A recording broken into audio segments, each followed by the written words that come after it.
णवो अरिहन्ताणम्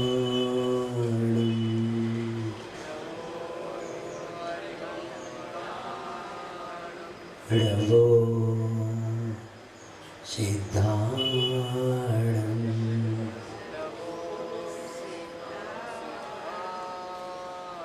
णवो आयर्याणम्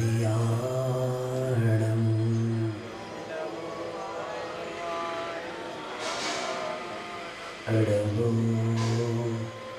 उवज्झायाणम्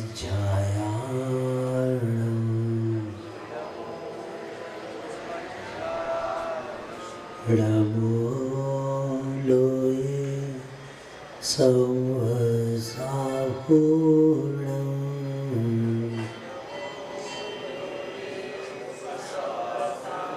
चत्वारि मङ्गलम् अरिहन्तां मङ्गलम् सिद्धां मङ्गलम् साहु मङ्गलम् केवलीपन्नतो धम्मो मङ्गलम्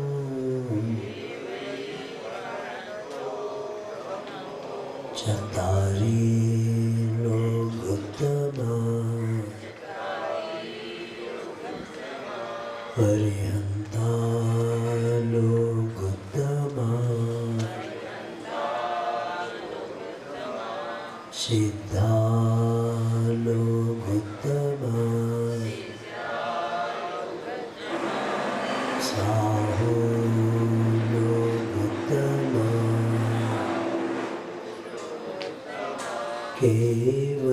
केवलीपन्नतो धम्मो लोकोत्तमो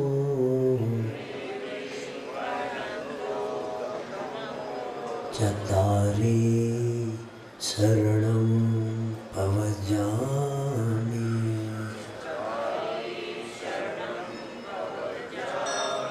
अर्हन्ते शरणं पवजामि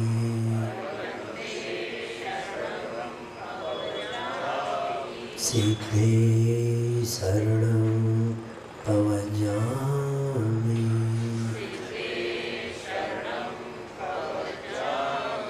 साहु शरणं पवजामि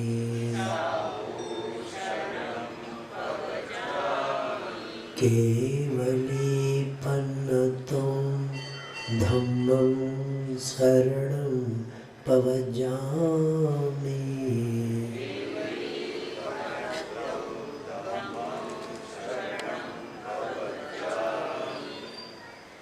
पंचपरमेष्टि भगवान की, देवादिदेव से आदिनाथ भगवान की, आचार्य मानतुंग मुनि महाराज की, आचार्य गुरुवर श्री विद्यासागर जी महाराज की,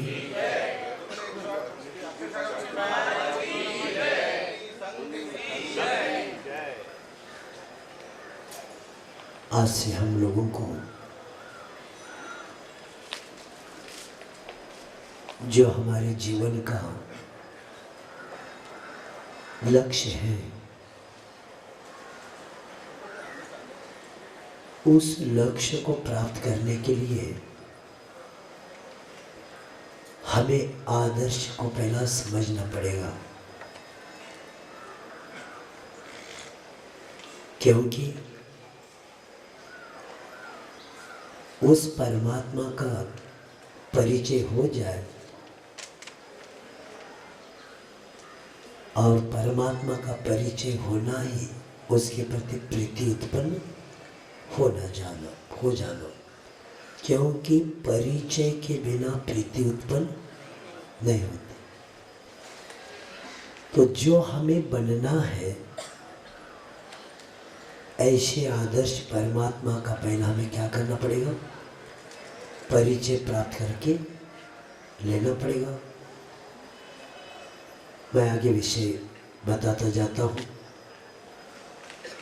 क्योंकि वर्तमान के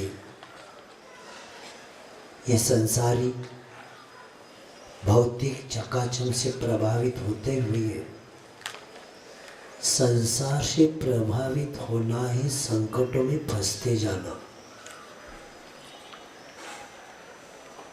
और इसी के कारण हृदय सदा आतंकित और चित्त में सदा अशांति ही फैली रहती है। और उसी में वह व्यक्ति अपने आत्मा में समृद्धि लाना चाहता है, लेकिन बाहर से इतना समृद्ध है लेकिन भीतर से खाली है। उसका एक ही कारण है, इंद्रिय सुखों की विपुलता और परिग्रह की विपुलता उसको सदा पराधीनता की ओर बढ़ाती जा रही है। जितना व्यक्ति इंद्रियों के विषयों के अधीन होगा और जितना परिग्रह बढ़ाएगा उतना क्या हो जाएगा, पराधीन हो जाएगा। और जितना पराधीन होता जाएगा उसकी वह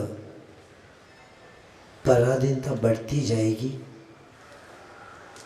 और जितनी व्यक्ति की इंद्रियों के अधीन होना, परिग्रह से चपेट में आना, उतना ही व्यक्ति धर्म, आध्यात्म, सुख, शांति से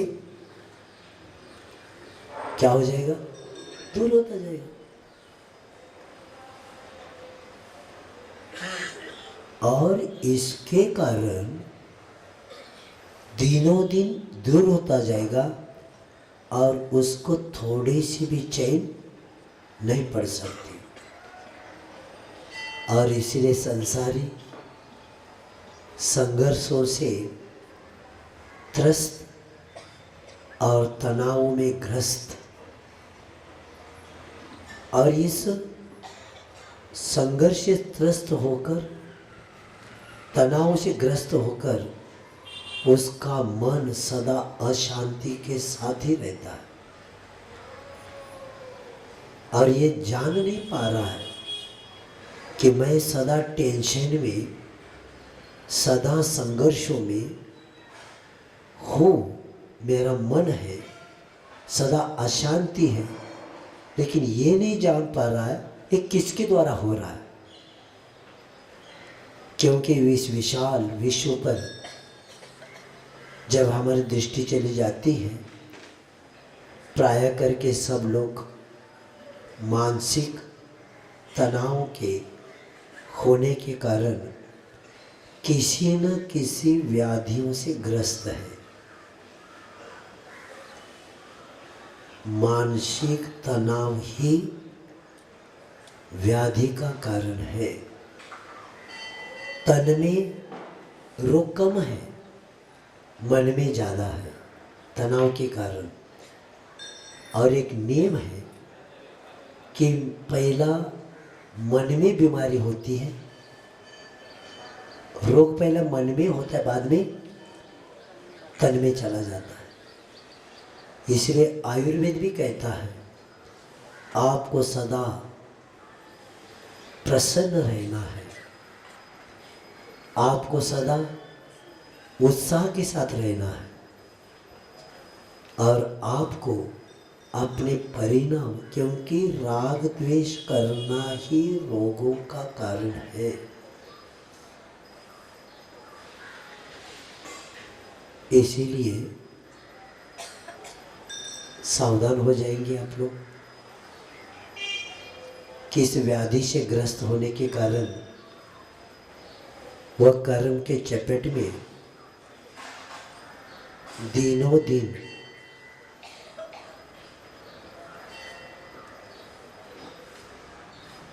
इतना फंसता जा रहा है कि उसका ये है कि ऐसे समय उसको लगता है कि मुझे शांति चाहिए, मैं संघर्षों से दूर हो जाऊं और आत्म शांति प्राप्त हो जाए, और इसके लिए बाद में लगता है ही धर्म ही मेरे लिए शरण है। धर्म के शरण के बिना आत्मा शांति को प्राप्त कर ही नहीं सकता, क्योंकि धन के पीछे लगने के कारण, अर्थ के पीछे लगने के कारण परमार्थ छूट गया और जीवन का अनर्थ हो गया। 3 शब्द याद रखेंगे। अर्थ के पीछे परमार्थ छूट गया और जीवन का अनर्थ हो गया। तो ऐसे,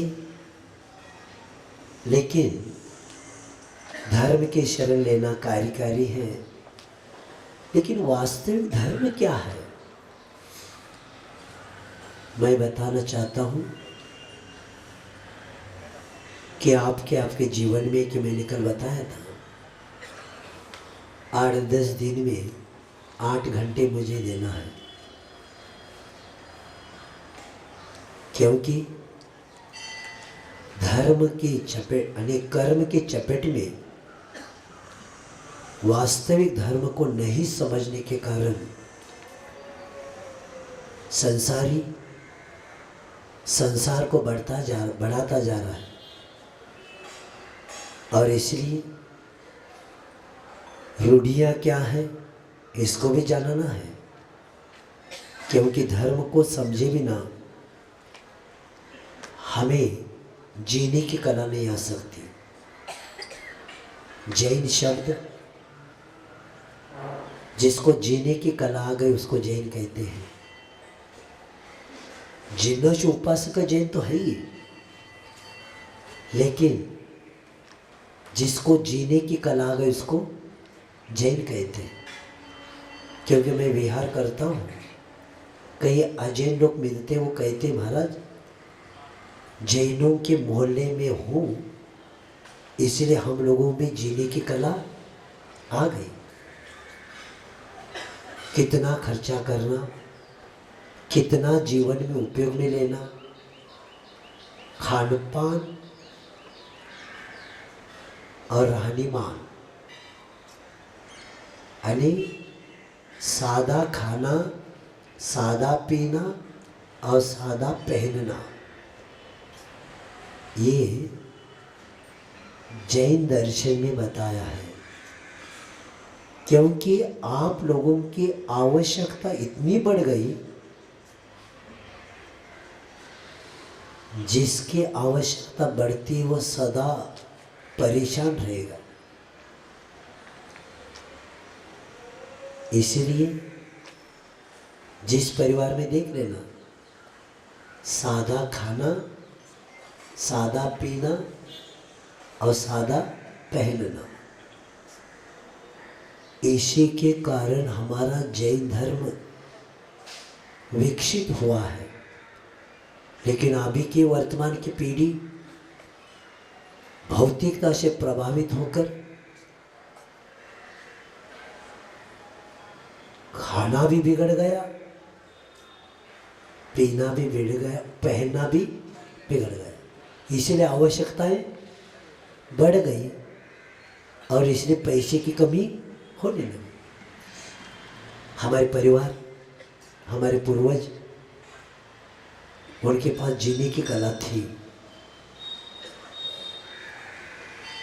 और इसीलिए वे संतोषी रहते थे। लेकिन अभी सदा असंतोष के साथ, उसका एक ही कारण है, धर्म को समझे बिना जीने की कला नहीं आ सकती। और इसलिए क्योंकि जब ये भव्य जीव समझ लेता है, जब व्यक्ति समझ लेता है वास्तविक धर्म क्या है, रूढ़ी क्या है, इसको अपने को जानना है अभी आपके जीवन में। और ये जान के हमें ये भी करना है कि जीने की कला प्राप्त करने के वाला हुआ भव्य जीव दुखों को छूटने के लिए ऐसी जगह या ऐसी आत्मा की तलाश करता है कि वह अब उसको समझ में आ गया कि मुझे सुख और शांति चाहिए और मुझे क्या करना है, दुखों से छूटना है।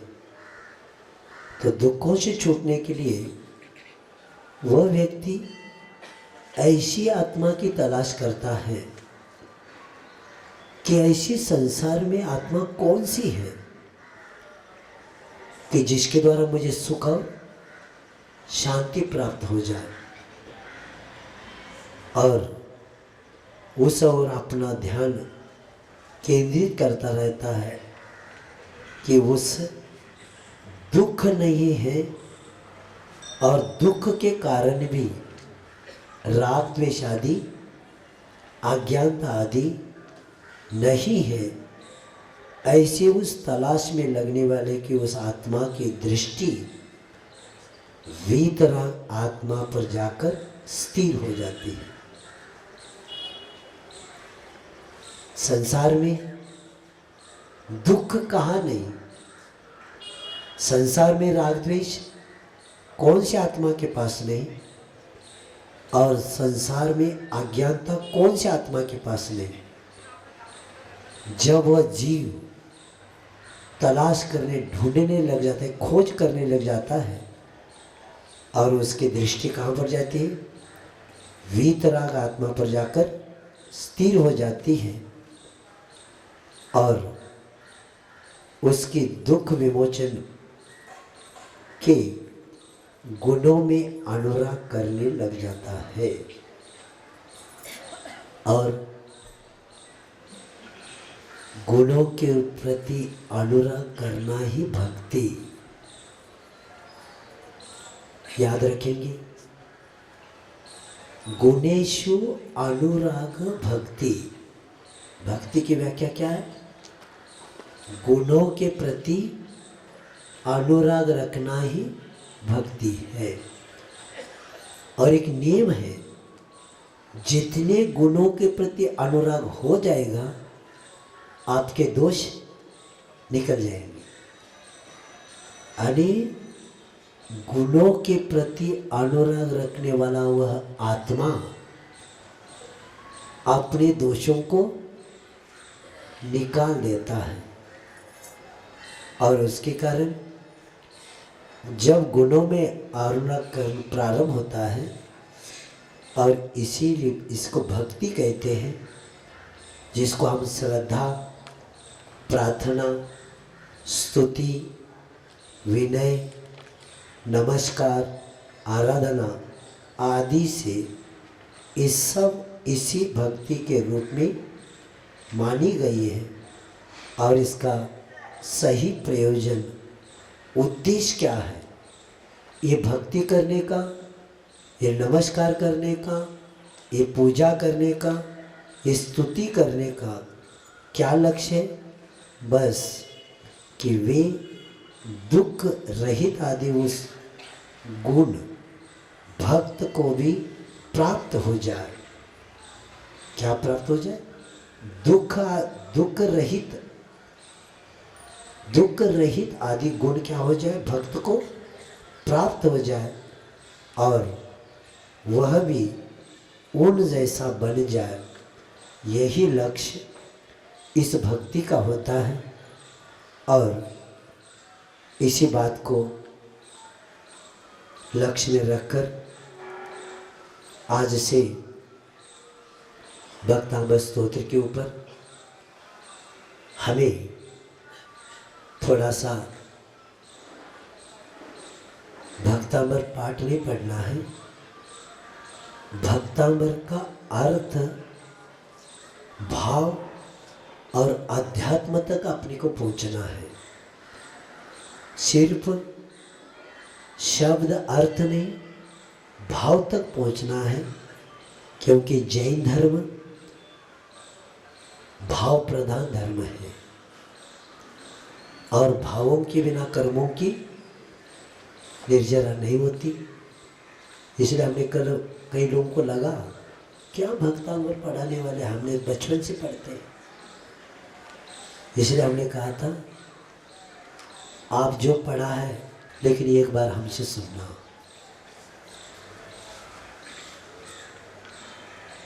मैं आपकी श्रद्धा में परिपक्वता लाने वाला हूँ, क्योंकि श्रद्धा की परिपक्वता और समर्पण की पूर्णता के बिना भक्त में अनंत शक्ति के द्वार खोल नहीं सकते। शब्द याद रखेंगे, भक्ति की परिपक्वता और समर्पण की पूर्णता के बाद ही भक्त में अनंत शक्ति के द्वार खुल जाते हैं। और इसी भाव को लेके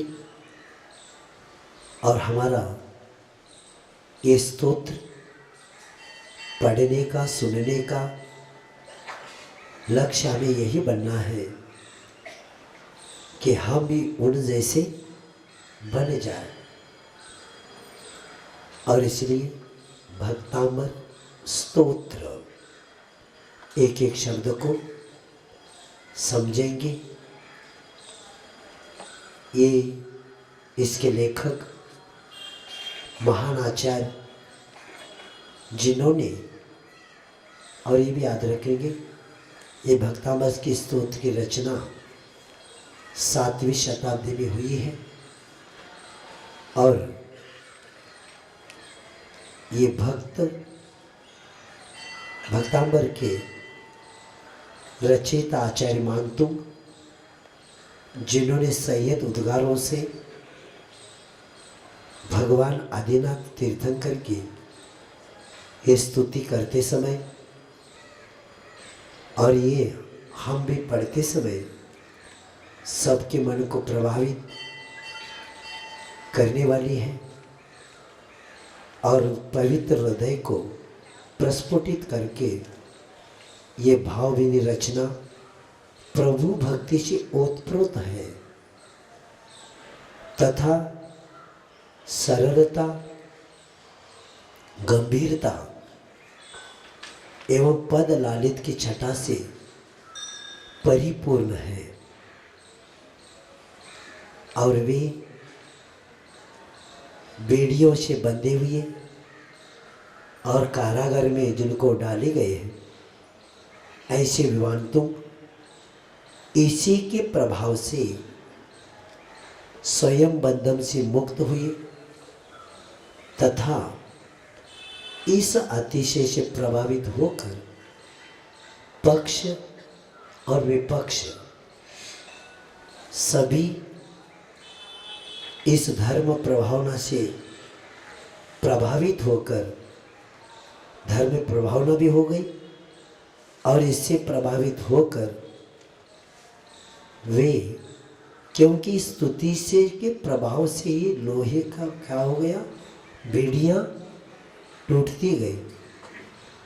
और हमारा लक्ष्य भक्तामर स्तोत्र का यही रहेगा, हमें लोहे की बेड़ी नहीं पहनी है, हमने मोह की बेड़ियां जो पहनी है वह मोह की बेड़ियां हमारी टूट जाए और ये होकर हमारा अनंत काल से हमारे आत्मा जो मोह पास में फंसी हुई है, कसी हुई है, वह क्या हो जाए, मुक्त हो जाए। यही हमारा लक्ष्य रहेगा। और ये भक्तांबर का स्तोत्र 7वें पद में इसमें निर्माण का उद्देश्य बताया है। पाप क्षयात क्षय मुपे भी शरीर भाजा।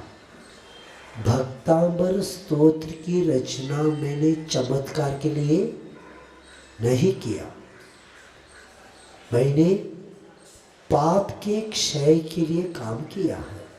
आप लोग भी अपेक्षा बिना रखे हुए भक्ति करेंगे तो आपको जो अपेक्षा रखा है उससे ज्यादा मिलने वाला है, अपेक्षा कम क्यों रख रहे हैं? क्योंकि आसाता जो पाप है उसको पुण्य में करने के लिए भक्ति, भगवान की स्तुति भक्ति करने से आसाता भगवान के तत्वा सूत्र में आया है। आसाता के आश्रम जितने बताए हैं वहाँ बताया, भगवान जिनेंद्र सर्वासिद्धि में बताया है, जिनेंद्र भगवान का अभिषेक पूजन करने से भी आसाता साता में परिवर्तित हो जाता है। तो उसी तरह भगवान की ये रचना का कारण क्या है? आसाता का उदय चल रहा था। किसको? बेड़िया बांधी थी। क्या बांधी थी? और पाप क्षया, मैं इसके लिए भक्तावर की मैं आपकी स्तुति रचना करके आपकी मैं क्या करता हूँ? स्तुति करता हूँ। इसीलिए आचार्यों के विचार हमारे पास रखा, लेकिन हर व्यक्ति इसको चमत्कार के पीछे लग गया। लेकिन चमत्कार कब होता है? जब पुण्य का उदय होता है तब होता है। पाप का उदय है, बोता है पाप के बीज और चाहता है पुण्य का फल, कहाँ से आएगा? तो इसीलिए स्तोत्र निर्माण का उद्देश्य सप्तम पद में बताया, आगे मैं बताऊंगा वो। और इसका नाम भक्तांबर स्तोत्र है। इसको आदिना स्तोत्र भी कहते हैं, मृत्युंजय स्तोत्र भी कहते हैं, और भक्त को अमर बनाने वाला स्तोत्र अगर कोई है तो भक्तांबर स्तोत्र है। मृत्युंजय स्तोत्र भक्त अमर, भक्त को अमर बनाने वाला स्तोत्र है भक्तांबर। और ये क्योंकि प्रारंभ में शब्द आया था भक्तांबर प्रणत मौल्य, इसलिए स्तोत्र का नाम क्या किया? भक्तांबर स्तोत्र किया। जैसे कल्याण मंदिर स्तोत्र का भी आता है। और पहले पद के तीसरे लाइन में आता है युगादो, युग के आदि में, इसीलिए आदिना स्तोत्र हम कहते हैं। और आगे जाके 8वें लाइन में आता है प्रथमम जिनेन्द्रम। क्या था? प्रथमम जिनेन्द्रम, इसलिए हमने इसको क्या बताया? आदिना स्तोत्र का। और आगे जाके ये आद्य में एक शब्द आता है, आगे कहीं तो 24वीं कैसे आता है, यानी आद्य यानी पहले तीर्थंकर। तो इस तरह यहाँ उस भक्तांबर का थोड़ा सा हमने विषय आपके सामने रखा। तो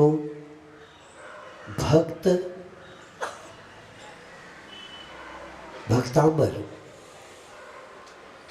ये स्तोत्र जो हमें आज से शुरू करना है, ये दिगंबर और श्वेतांबर दोनों में भक्तांबर स्तोत्र की एक विशिष्ट महान स्थान में इसको स्तोत्र के रूप में रखा है।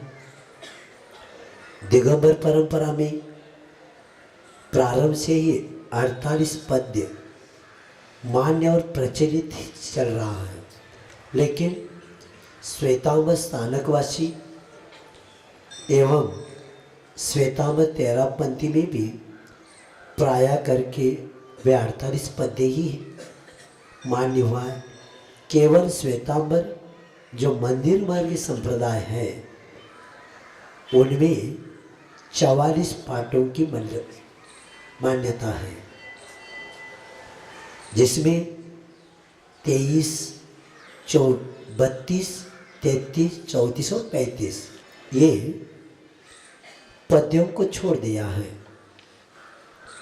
क्योंकि प्रात्याहार अष्ट होते हैं, लेकिन अष्ट प्रात्याहार में 4 प्रात्याहार की मान्यता उनके यहाँ है, 8 की मान्यता किसकी मान्यता नहीं, मैं आगे बताऊंगा।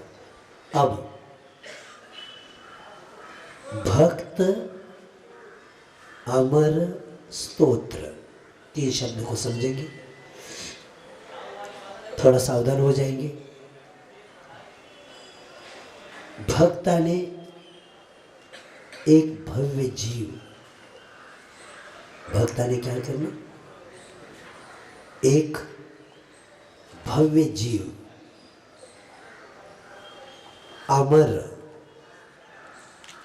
जिसकी कभी मृत्यु नहीं होती, ऐसे कौन सा परमात्मा पद, मोक्ष। तो भक्त अमर, और बोलते समय आप भक्तामर बोलना, भक्तांबर नहीं बोलना। प्राय करके लोग भक्तांबर, बर नहीं, भक्तांबर। अगर भक्तांबर बोलेंगे तो क्या होगा, भक्त को अंबर यानी वस्त्र बनाने वाला स्तोत्र हो जाएगा। भक्तांबर बोलेंगे तो क्या हो जाएगा, भक्त को अंबर, अंबर यानी वस्त्र होता है, भक्त को वस्त्र बनाने वाला स्तोत्र, ऐसा हो जाएगा। लेकिन आप लोग को क्या बोलना है, भक्तामर स्तोत्र। स्तोत्र का अर्थ है भक्त अपने आराध्य प्रभु के गुणों का जो वर्णन करता है उसको स्तोत्र बोलते हैं। यानी आराध्य के प्रभु के गुणों का जहाँ वर्णन होता है उसको क्या बोलते हैं, स्तोत्र बोलते हैं। तो ऐसे उस भक्त के द्वारा प्रभु के गुण जो गाए हैं, ऐसे भक्त शिरोमणि आचार्य मान तुम के द्वारा इस स्तोत्र की रचना हुई है। अब 3 शब्दों को सुनेंगे और मैं आगे विषय शुरू करता हूँ, क्योंकि ये शब्द बार बार आएंगे। भक्त, भक्ति, भगवान। भक्त किसको कहते हैं, भक्ति किसको कहते हैं, और भगवान किसको कहते हैं। जो इष्ट देव की विशेष प्रकार से भक्ति करता है उसे भक्त कहते हैं।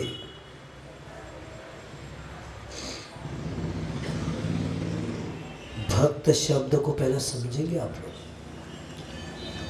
जो इष्ट देव की विशेष प्रकार से भक्ति करता है उसे भक्त कहते हैं। अब इष्ट देव कौन, जिन्होंने अंतिम लक्ष्य को प्राप्त। आप तो बोलते हैं ना, आप भी बोलते हैं भगवान को, आप तानी पहुंचा हुआ, पहुंचा हुआ ने जिन्होंने मंजिल को प्राप्त किया। हम अभी मार्ग पर हैं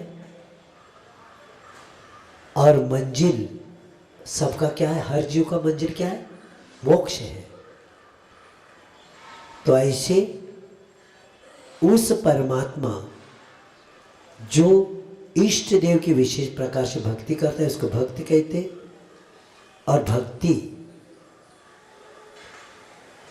गुणेशु अनुरागो भक्ति, गुणों के प्रति अनुराग रखना है भक्ति, मैंने बताया। लेकिन भक्ति क्यों करना, भक्त और भगवान के संबंध का नाम ही भक्ति है। भक्त और भगवान के संबंध का नाम ही भक्ति है। क्योंकि देख लेना, आप सामने बैठे हैं और वेदी पर भगवान जी विराजमान है। अब आप भगवान तक कैसे पहुंचेंगे? अर्घ्य चढ़ा रहे, भक्ति कर रहे, यानी पूजन कर रहे आप लोग। अब आपका ये जो पूजन है, अष्ट द्रव्य है, एक एक द्रव्य चढ़ा रहे, तो द्रव्य चढ़ के उसको छोड़ा, लेकिन द्रव्य तो चढ़ाना है, लेकिन द्रव्य के पीछे आपकी भक्ति अगर हो तब आप उस पार्श्वनाथ भगवान जी के पास तक आपका अर्घ्य चला जाएगा। नहीं तो थाली का पाटे पर रह जाएगा।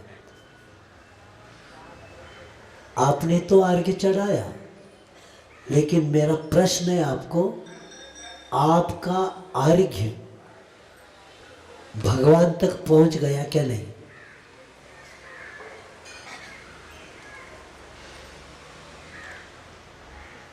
थाली का पाटे पर चढ़ गया और माली ने उसको उठाया। भगवान तक कब पहुंचेगा? जब भगवान के गुणों के प्रति अनुराग हो तो पहुंचेगा, नहीं तो नहीं पहुंचेगा। और यही हमारा समाज में अभी तक यही हुआ है। सिर्फ थाली से उठाया, पाटे पर चढ़ाया, लेकिन गुण किसने जाना? और गुण और दोष को जाने बिना व्यक्ति धर्म कर ही नहीं सकता। बिना स्वाध्याय वाला व्यक्ति धर्म नहीं कर सकता।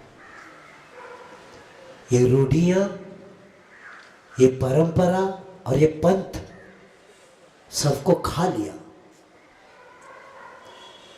और इसीलिए जैन धर्म का ह्रास दूसरा नहीं कर रहा है कोई।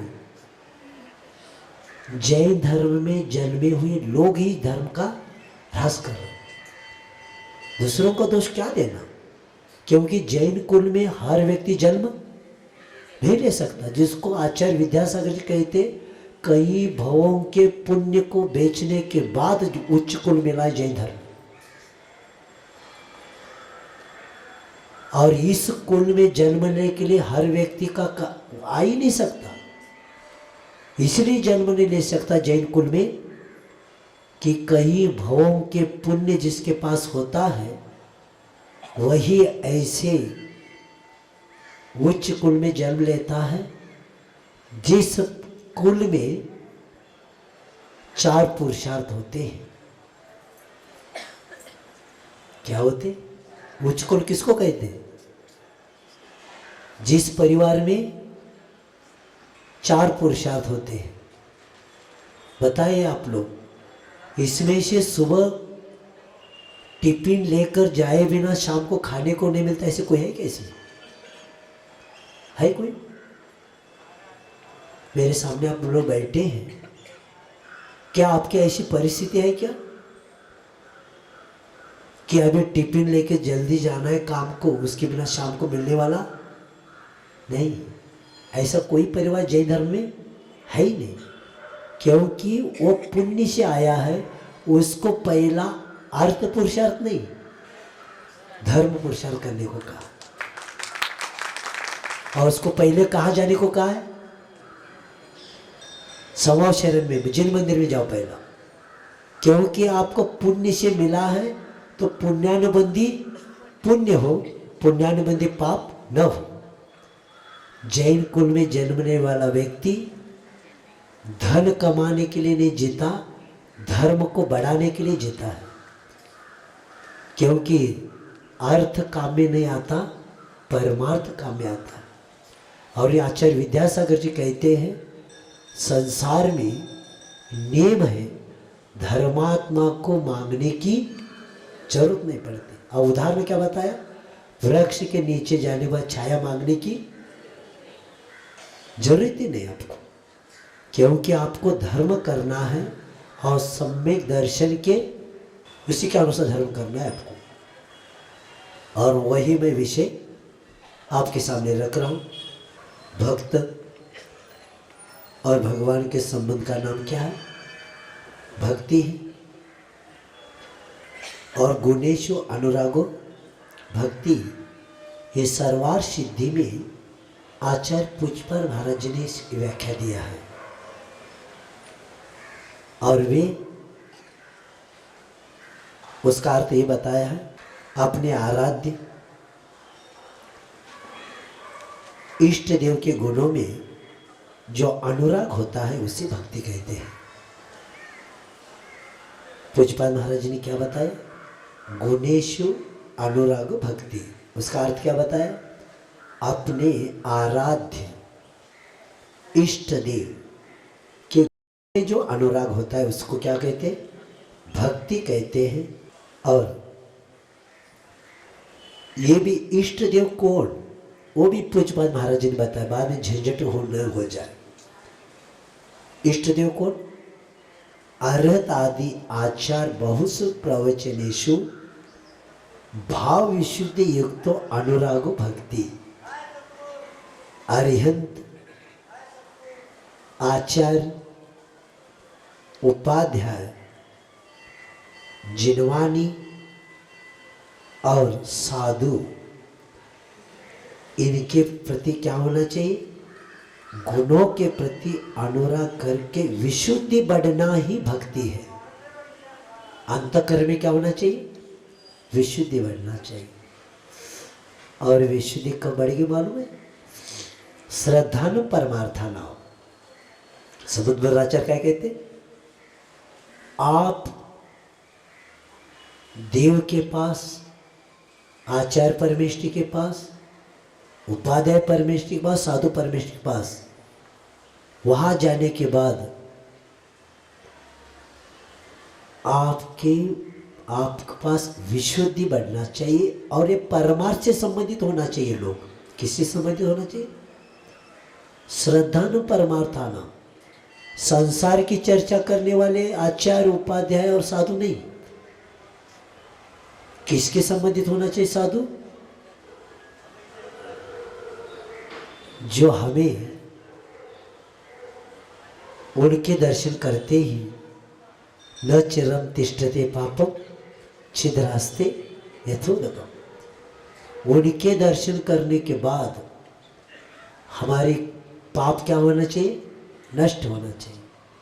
क्योंकि हमने उनके रत्नोत्तरी को नमस्कार किया। किसको नमस्कार किया? और रत्नोत्तरी को नमस्कार करने वाला आचार्य समदबद्ध महाराज कहते उच्च गोत्र का बंद होता है।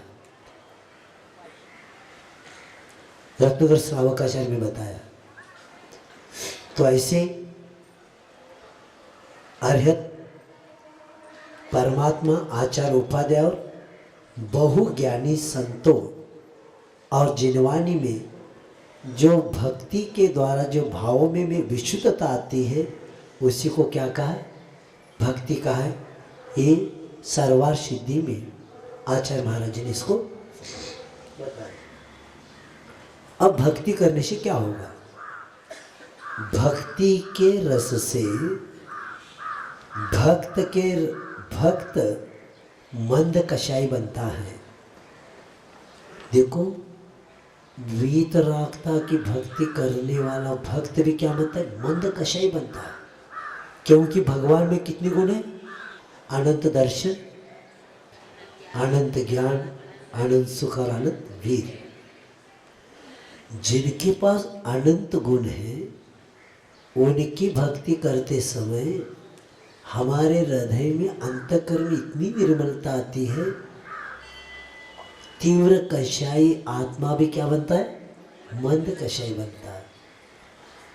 और छल करने वाला निश्चल बन जाता है।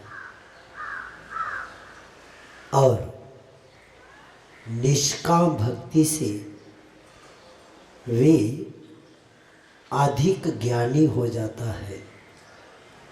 जिनेंद्र भगवान की भक्ति करने वाला व्यक्ति ज्ञानी बनकर प्रतिभा संपन्न बन जाता है। और इस भक्ति से आत्मशक्ति केंद्रित हो जाती है। भक्ति से क्या होता है? आत्मशक्ति हमारी जो बटी है वो सब शक्ति केंद्रित हो जाती है। और जब आत्मशक्ति केंद्रित होती है तो हमारा सुषुप्त भाग्य जाग उठता है। हमारे जी में जो शक्ति अनंत, वो क्या होता है? सुषुप्त भाग्य हमारा जाग उठता है। इसीलिए जैन दर्शन में आत्म विशुद्धि के लिए किया गया भक्ति का प्रयोग ये भक्ति योग है। लोग कहते हैं ना भक्ति योग, अन्य दर्शन में आता है, लेकिन किसको कहते हैं भक्ति योग? तो जैन दर्शन में आत्म विशुद्धि के लिए किया गया भक्ति का प्रयोग ही क्या है? भक्ति योग है। सिर्फ आवाज अच्छा आया, संगीत अच्छा बज गया, क्या भक्ति? और भक्ति में क्या बोला?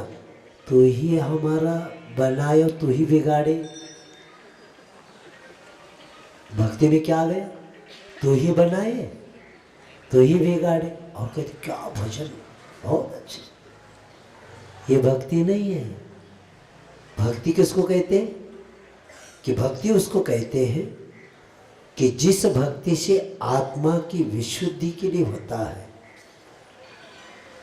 ये संगीत, ये आवाज अच्छा है इसलिए क्या भक्ति करते हैं, लेकिन हमारा कहना है उस भक्ति का आधार किसका लिया है? शब्दों ने। मैं आगे बताऊंगा क्योंकि विषय मेरे पास बहुत है। और तो ऐसे भक्ति में ही अद्भुत शक्ति है। भक्ति में अद्भुत शक्ति है और उसकी महिमा अचिंत्य है और अकथनीय है। और ऐसे किंतु ये कब होगा? ये यानी भक्ति में अद्भुत शक्ति और महिमा अचिंत्य कब आ गई? अकथनीय कब होगा? जब हमारी शक्ति संपूर्ण समर्पित हो जाए। हमें क्या करना है? हमारी आत्मशक्ति को हमारी भक्ति के द्वारा उस अनंत शक्ति वाला आत्मा के लिए हम पहला क्या करेंगे? समर्पण करेंगे। क्योंकि संपूर्ण समर्पण और स्व अर्पण में ही निहित है। बीज है, बीज जब तक भूमि को समर्पित नहीं होता तब तक बीज में कितने एक बीज के द्वारा हजारों बीज मिल जाते, लेकिन कब उस बीज को क्या करना पड़ेगा? भूमि के लिए समर्पण करना पड़ेगा, बलिदान देना पड़ेगा, तब उसके अंकुरण यानी अनंत शक्ति का द्वार खुल जाता है। तो भक्त को भी पहला क्या करना पड़ेगा कि संपूर्ण समर्पण और स्व अर्पण में निहित है। और ये भी निष्कपट, निष्काम और भावपूर्ण भक्ति ही कार्यकारी मानी गई है।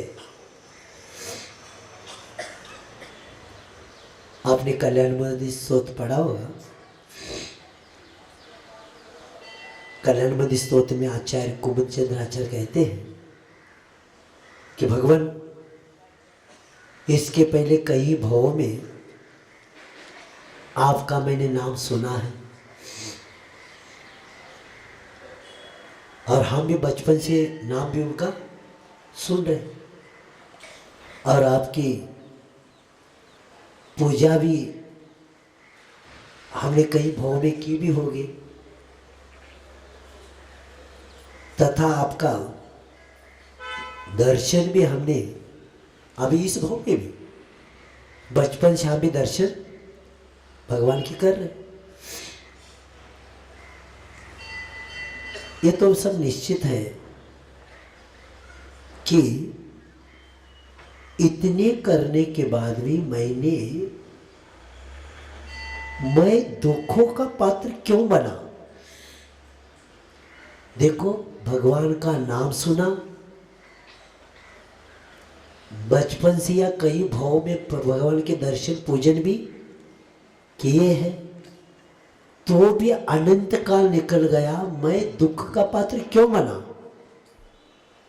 तो आचार्य कहते हैं कि मैंने भक्ति भाव से आपको अपने हृदय में कभी स्थान धारण नहीं किया, इसी के कारण मैं संसार में दुख का पात्र बना रहा, क्योंकि यस्मात् क्रिया प्रतिफलन्ति न भाव शून्य। अरे अभी तक हमने नाम सुना, दर्शन किया, पूजन किया, तो भी मैं दुख का पात्र क्यों रहा, क्योंकि भक्ति भाव कभी मैंने हृदय में आपको स्थान नहीं दिया, और इसी के कारण यस्मात् क्रिया प्रतिफलन्ति न भाव शून्य। और जो भाव शून्य क्रिया करता है उसको फल, जो भाव शून्य के साथ क्रिया करता है उसको फल नहीं मिलता। तो इसलिए भक्त भगवान को नमस्कार करता है, चमत्कार को नहीं करता। हम कहीं चमत्कार सुन लेते हैं और चमत्कार में फंस जाते हैं। और ये चमत्कार कौन सा होता है मालूम? बाहर कुछ चमत्कार दिखाया, अतिशय घटना घट गई, क्या हो गया? भगवान को पसीना आया।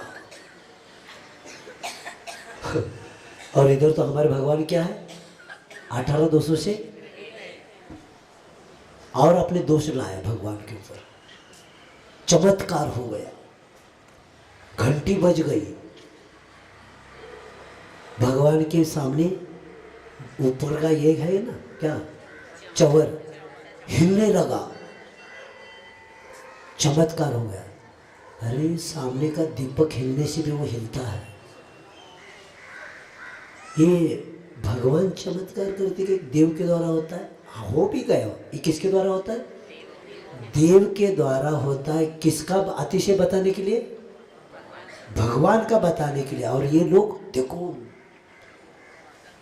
अतिशय हो गया, चमत्कार हो गया। हर जनता वीतराग को देखकर नहीं जाते, उनके पास जाने के बाद हमारा काम होता है। अरे क्या पाप करते और पुण्य का फल के लिए जा रहे, तो ये सब अज्ञानता समाज में बढ़ती जा रही है और इसलिए धर्म का ह्रास हो रहा है, मिथ्यात्व भी बढ़ता जा रहा है। तो इसीलिए भक्त भगवान को ही नमस्कार करता है, चमत्कार को नहीं करता। क्योंकि सम्यक दृष्टि भक्त बाहर के चमत्कार को नहीं, वीतराग के आराधन के लिए चैतन्य चमत्कार करता है।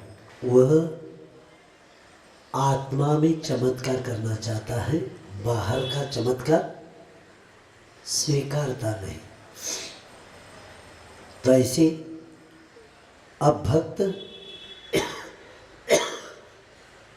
भगवान कोई नमस्कार करते। और भगवान कौन है?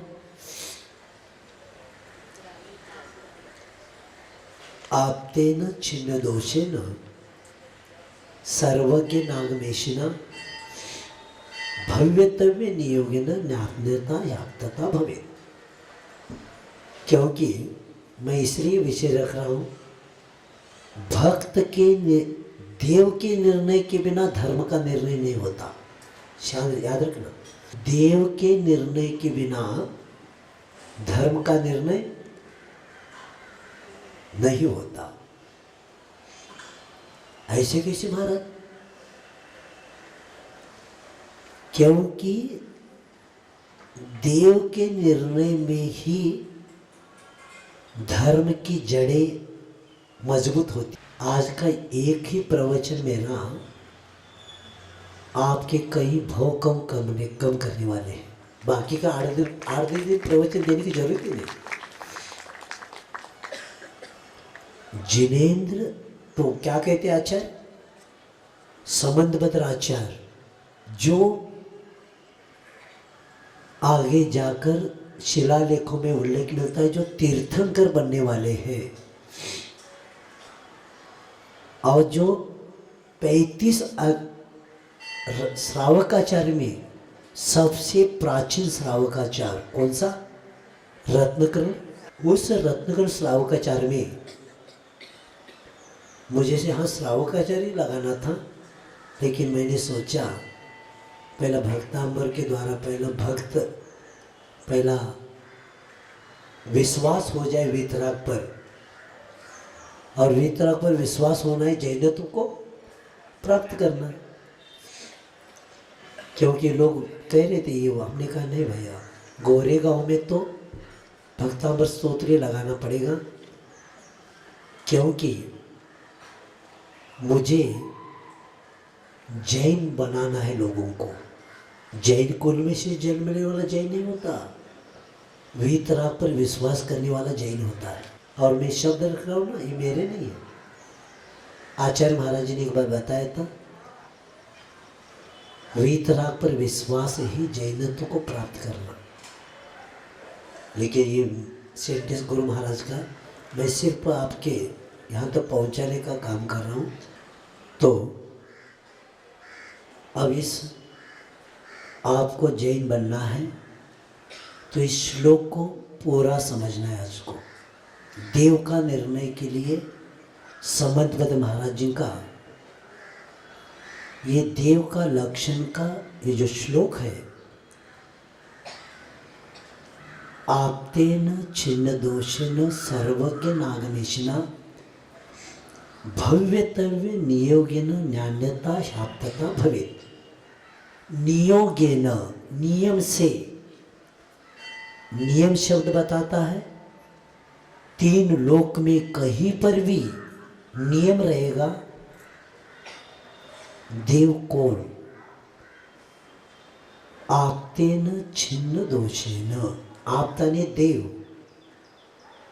आपता ने पहुंचा हुआ अंतिम लक्ष्य को प्राप्त करने, आपते छिन्न दोषेन, उत्सीन्न दोषेन, दोष से रहित। क्योंकि जहां दोष है वहां संसार है, और जहां निर्दोषता है वहां वीतरागता है।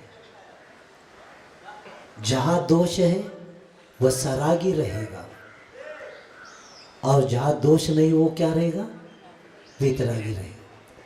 और जैन धर्म सरागी का है क्या वीतरागी का है? जैन धर्म वीतराग धर्म है। और वीतराग धर्म में देव कैसे होना चाहिए, उच्छिन्न दोषेन, दोषों से रहित यानी वीतराग। वीतराग शब्द क्या, वीत, वीतो विनष्टो रागो यश स वीतराग। वीता ने क्या, विनष्टो, नाश हुआ, राग ने रागो यश स वीतराग, यानी जिनका राग नष्ट हुआ है, राग द्वेषादि, उसको क्या बोलते, वीतराग। इसका मतलब है, और वीतराग कितने दोषों से रहित है, कितने, 18 दोषों से रहित। इसका मतलब ये हुआ 18 दोषों से रहित वीतराग।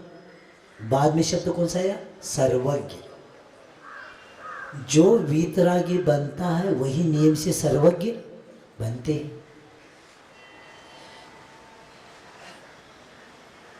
आप्तेन छिन्न दोषेन सर्वज्ञ नागमेशिना। और जो वीतरागी होते वही सर्वज्ञ रहते, और सर्वज्ञ ही क्या होते? हितोपदेशक होते।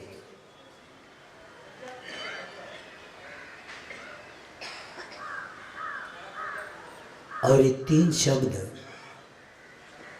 जैन दर्शन के देव के लिए मान्यता प्राप्त है। पहला क्या होना चाहिए? वीतरागी होना चाहिए।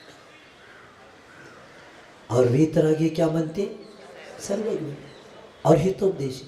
अब तीर्थंकरों के साथ और सामान्य केवली भी है हमारे, जैसे 3 पांडव है, देशभूषण कुलभूषण है, और हनुमान जी है, रामचंद्र जी है, ये सब केवली है, यानी वीतरागी है, लेकिन वे हितोपदेशी नहीं है। तो जो हितोपदेशी शब्द है ये सिर्फ तीर्थंकर के साथ लगाना। समझ में आ रहा है ना? देव का लक्षण कहेंगे ना वीतराग सर्वज्ञ, लेकिन हितोपदेशी इसलिए समर्थ महाराज को रखना पड़ा कि जिनकी समोच्चरण की रचना होती है, क्योंकि तीर्थंकर ही हमारे मार्ग के प्रकाशक है।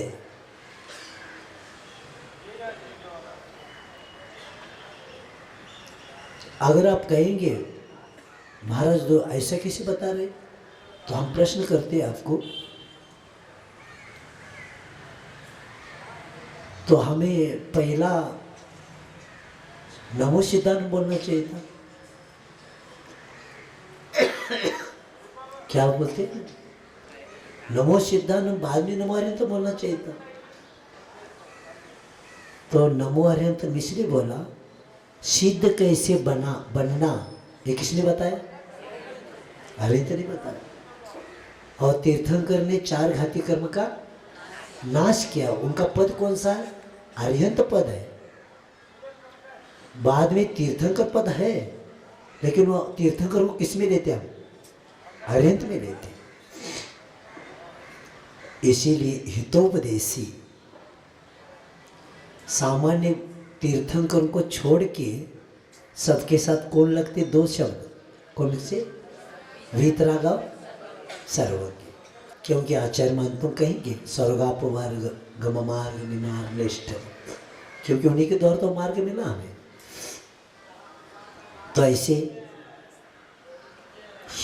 आगमनी से न भव्यत्वे न्यान्यता ह्याप्तता भवेत्, न अन्यथा, इसके बिना परमात्मा हो ही नहीं सकते।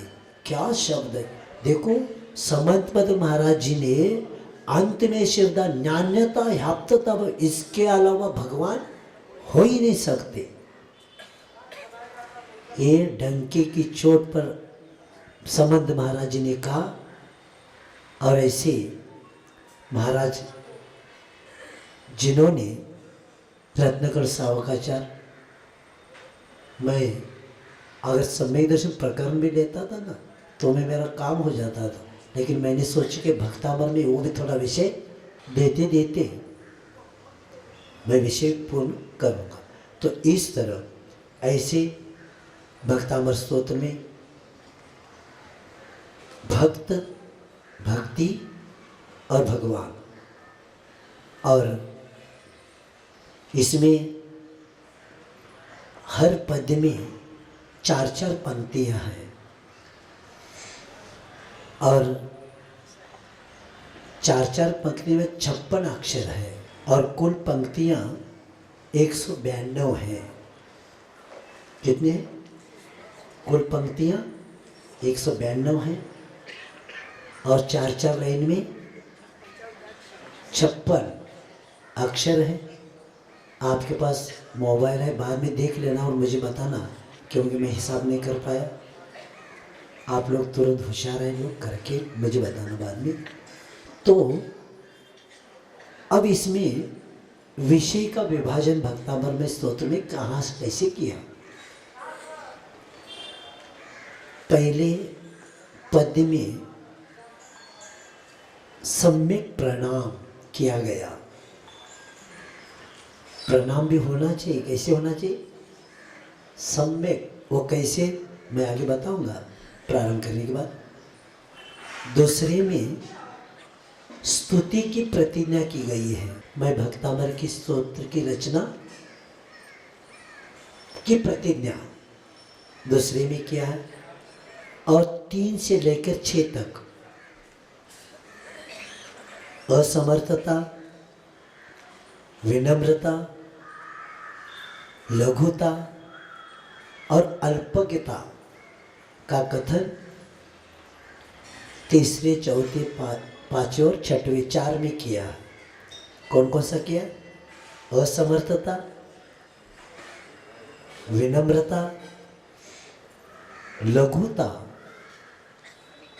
और अल्पज्ञता का कथन किया गया है।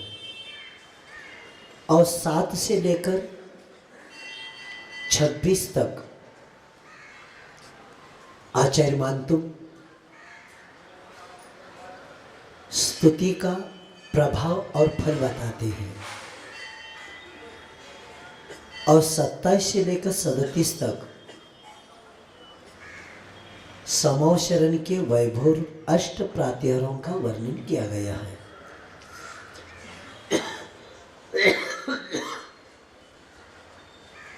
और कई लोगों को संख्या समझ में 38 से लेकर 47 तक अत्यंत भयानक भयों की स्थितियों में भी भक्ति का फल उसमें दर्शाया गया है।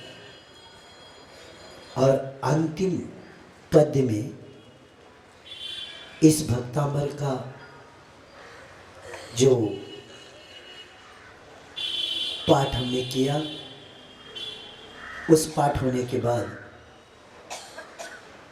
कि वह मुक्ति लक्ष्मी भक्त को वरण करती है, ये बता के पूरे 48 पूर्ण हो जाते हैं। तो इस तरह इस भक्तामर में पूरे जो स्तोत्र है, ये सिर्फ केवल स्तोत्र ही नहीं है, लेकिन मंत्र शक्ति का एक निधान खजाना है। भक्तामर स्तोत्र ये मंत्र शक्ति का एक खजाना है, निदान है। क्योंकि इसका प्रत्येक काव्य स्वयं एक मंत्र का, स्वतंत्र मंत्र का काम करता है। क्योंकि 4 लाइन में आपको 4 शब्द मिलेंगे, म न त र। हर 4 लाइन में 4 शब्द मिलेंगे, म न त और र। और ये मंत्र शब्द के 4 व्यंजन सभी पदों में आपको मिल जाएंगे। इसका अर्थ ये हुआ कि भक्तामर स्तोत्र का हर शब्द बीजाक्षर का काम करेगा और आप में अनंत शक्ति का द्वार खोलने के लिए निमित्त बनेगा। लेकिन हमने कहा था ये कब होगा? यानी इस भक्ति आत्मशक्ति हमारी सब केंद्रित हो जाएगी। और आत्मशक्ति हमारे अभी क्या है, शक्ति सब बट गई है। और इसी के कारण हम संसार में दिनों दिन संघर्षोत्रस्त और मानसिक व्याधियों से ग्रस्त है। और इसलिए हमारा लक्ष्य यही बने, न हमें चमत्कार से मतलब है, बस पाप क्षयात क्षय मुपी शरीर भाग जाओ। पाप के भक्तांबर की रचना पाप के क्षय के लिए आचार्य मानतु महाराज ने किया है। आप कभी भी इस बीमारी ठीक हो जाए, वो तो है, वो भी काम करेगी, लेकिन आप भक्ति के साथ करते जाओ, उसके ज़्यादा मिलने वाला कम क्यों मांग रहे? क्या कह रहा हूँ? जिसके पास श्रद्धा नहीं उसके ऊपर उपचार करके उनकी बीमारी ठीक हो रही है, और आपके पास तो भक्ति है ही, तो इस भक्ति के साथ करेंगे तो कितना बड़ा कार्य हो जाएगा। तो इस तरह प्राथमिक भूमिका पूर्ण आज हुई है।